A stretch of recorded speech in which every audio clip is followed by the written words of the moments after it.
Hello everybody, my name is Scuttles, and welcome back to some more Prehistoric Kingdom time-lapse builds. It has been quite a while since we've done this last one of these, but I'm here, we finally are back.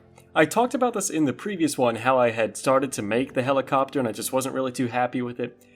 I have had this for quite a while, as you can tell, because I actually did this right around the same sort of time frame, and I was just, quite frankly, really not happy with it. I wasn't a big fan of the way that it was turning out, I wasn't a big fan of the way that it was just looking overall, and so I kind of just put it on the back burner and was like, I'm just not really happy with it. But as more and more time went on and I would revisit it, I would kind of think, like, maybe it's not as bad as I really think it is, and I'm just being harder on myself than I need to be, because it is difficult to make stuff out of this game. But either way, one way or another, I've kind of put it aside and I'm here to just present what I've made.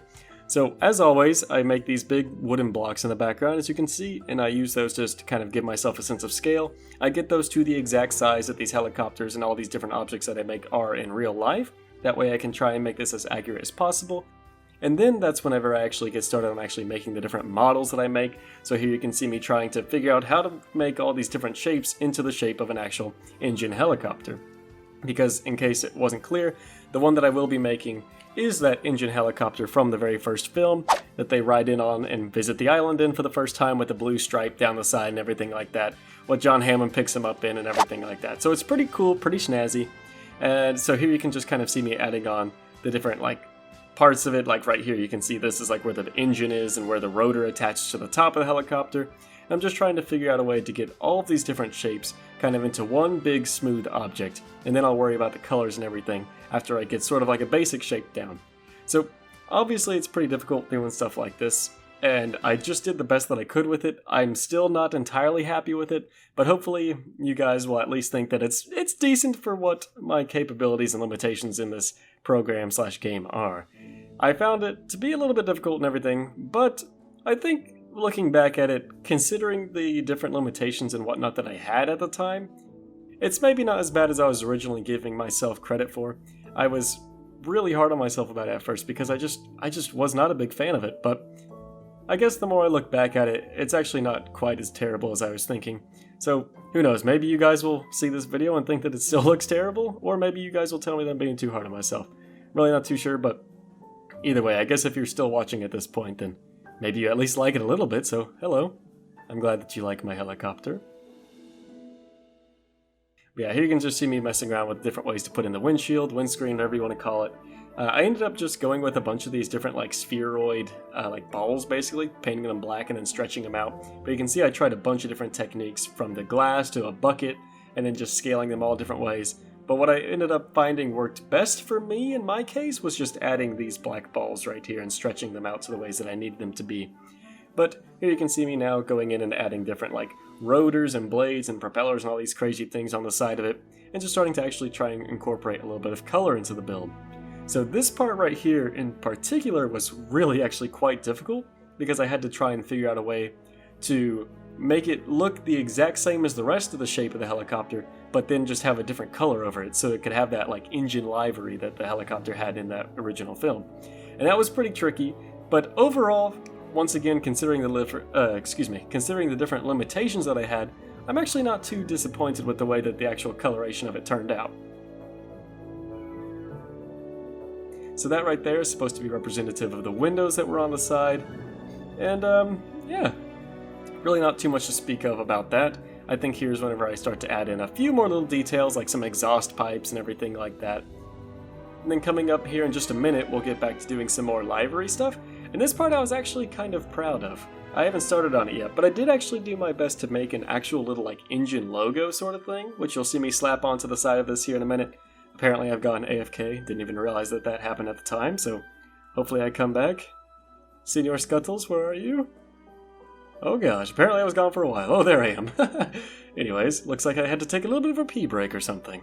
But yeah, just continuing with the different blue stripes and everything like that. And then I think I basically just duplicate all of this. Yeah, as you can see me doing right there. Then I put in the black stripe and the yellow stripe that were also on the side of it. They're very small little details and stripes, but I wanted to incorporate them to the best of my abilities. And then of course cap that off on the bottom with another blue stripe just to finish it off and make it all look nice and uniform and unique. And now here's where I actually get started on the InGen logo. Now this was actually quite a bit more challenging than I expected it to be, because they have this like weird slanted InGen sort of like italicized font that I tried to replicate. And while it's not perfect, I'm actually pretty happy with the way that this one turned out. Obviously, it's a very small detail on the helicopter, because I ended up having to scale this thing down quite a bit just to put it into the sort of position where it was on the real helicopter. So it's a very minor detail, but overall I was actually very happy with the way that this logo turned out. So you can see me just slapping it onto the base of the tail fin, or whatever you want to call that. And then I go in and actually curve that flat logo that I made a second ago, just so it looks like it's actually printed onto the side of the helicopter a little bit more, instead of just like being a flat object on the side of a round shape, if that makes sense. Here you can see me going back in once again to continue with those black stripes that we had on the tail fin, and continuing them all the way up to the nose of the helicopter, or at least this side hole door frame sort of thing. I don't remember exactly how far up the nose it went. As I said before, it's been a very long time since I've actually looked at this time lapse, so it's kind of nice to come back and check it out again. But you can see me doing basically the exact same process that I did before. Have a little bit of a black stripe, a yellow stripe, and then finish it off with another blue stripe, and that should get everything that I need from it. And now, for most of this helicopter, because of the way that it's all nice and symmetrical, I could just scale it up and it would duplicate over perfectly. But there are some little bits like these rectangles that you see me messing with right now, where I did have to go in and make them for each side. This is also a pattern, or a process rather, that I had to do with the Jurassic Park Jeeps from the previous video that you may or may not have seen. Here's a little card up above in case you want to check that out. But anyways, yeah, that's the same sort of process that I had to do for that. And then now that I have like basically all the big main details that I needed from the helicopter, you can see me going in and adding a bunch of little smaller details. Like here's this like tail skid sort of thing. There's these two weird antenna looking things that are on the front of the helicopter, like right above this like sunroof looking thing. Or would that be called a moon roof?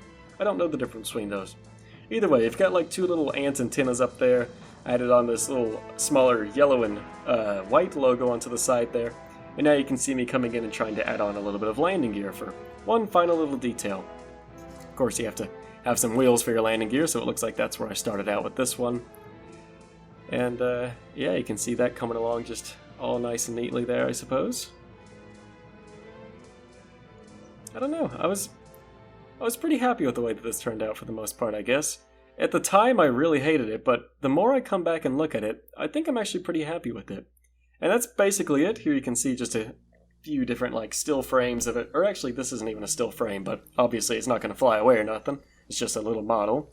Can't actually fly it, unfortunately, but here you can see just a couple different shots of it. There's it landed, and then here's a version of it where it'd be like flying, coming in over the waterfall, going to land onto the helipad, so you can see it flying by right there real quick. And then here's just another little flyby shot. It's very hard to get smooth little transitions and everything like that in the game, but I did my best. And now here's just one final little shot here. You can see like, oh, the helicopter will be up there. It'll come right down here onto that helipad. You know, tell a little bit of a story with your camera work, I guess. And that's it. So I hope you guys enjoyed this. Thank you so much for watching, and until next time, I'll see you later. Bye-bye.